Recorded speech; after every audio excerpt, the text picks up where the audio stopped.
Millions of our citizens watched on Wednesday as a mob stormed the Capitol and trashed the halls of government.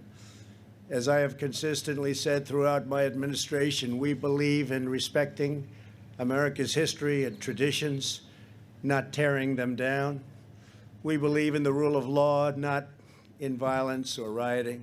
Now is the time for our nation to heal, and it's time for peace and for calm.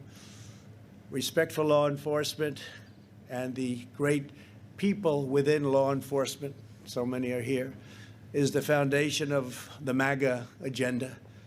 And we're a nation of law. We're a nation of order. That is why we're here today to talk about what we must do to uphold the rule of law in America and how we must continue to support our law enforcement heroes, which is exactly what you are. Do you feel like a hero? Yeah, I think you do, right? You do, and you are. When I took office, we inherited a broken, dysfunctional, and open border. Everybody was pouring in at will, working alongside the heroes in this great outdoor space, looking at our wall. We reformed our immigration system and achieved the most secure southern border in U.S. history. It is at a level that it's never been before. We took on the cartels, the coyotes, and the special interests, and we restored the rule of law. For years, politicians ran for office promising to secure the border only to get elected and to do the absolute exact opposite. They even promised a wall, if you remember. About 10 years ago, they promised a wall, but they couldn't get it built. It wasn't easy getting it built. Getting it financed was tough. Getting it built was even tougher.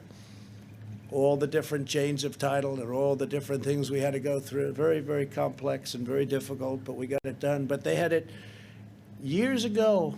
You remember that better than anybody, right? And they never got it done. They never, ever completed the task. And then ultimately, the money was sent back to the federal government.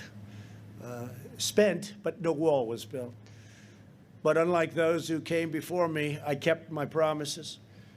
And today we celebrate an extraordinary milestone, the completion of the promised 450 miles of border wall, 450 miles. Nobody realizes how big that is.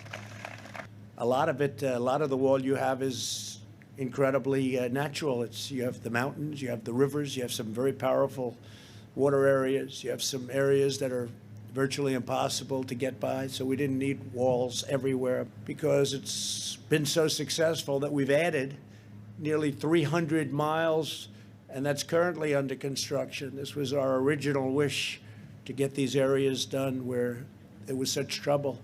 And now we have it. It's either in construction or pre-construction, an additional 300 miles.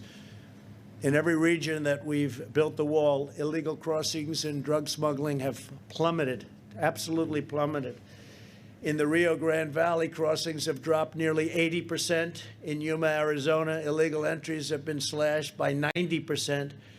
Nationwide, ICE and Border Patrol have seized over 2 million pounds of fentanyl, heroin, meth, and other deadly narcotics, saving thousands and thousands of lives.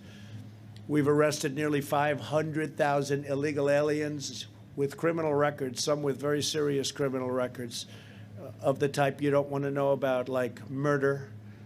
We removed nearly 20,000 gang members from the United States, including 4,500 members of MS-13, probably the worst gang of them all. Through the landmark reforms we've put into place, we have ended the immigration chaos and reestablished American sovereignty.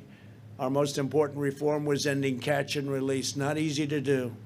You're dealing with Congress, it's very, very difficult, which is the functional equivalent of open borders, but even worse. It's catch and release them. It means release into our country, not into another country.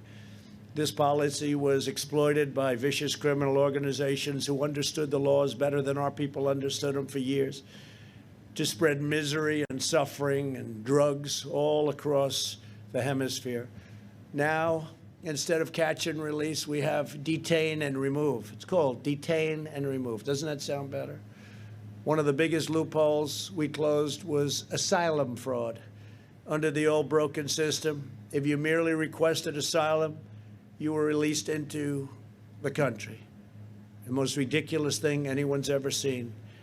And we were taking in some people that you didn't want to have in your country. We instituted a series of historic policy changes to shut down asylum fraud, and that's what we did. This includes the groundbreaking agreement with Mexico known as the Migrant Protection Protocols, or MPP.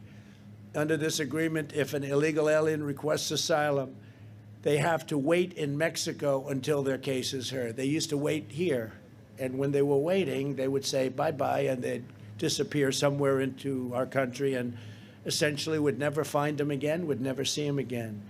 This one measure alone ended a humanitarian crisis and saved countless lives. Hey, did you know we have a video podcast called WJ Live? The Western Journal's mission is to equip readers with the truth.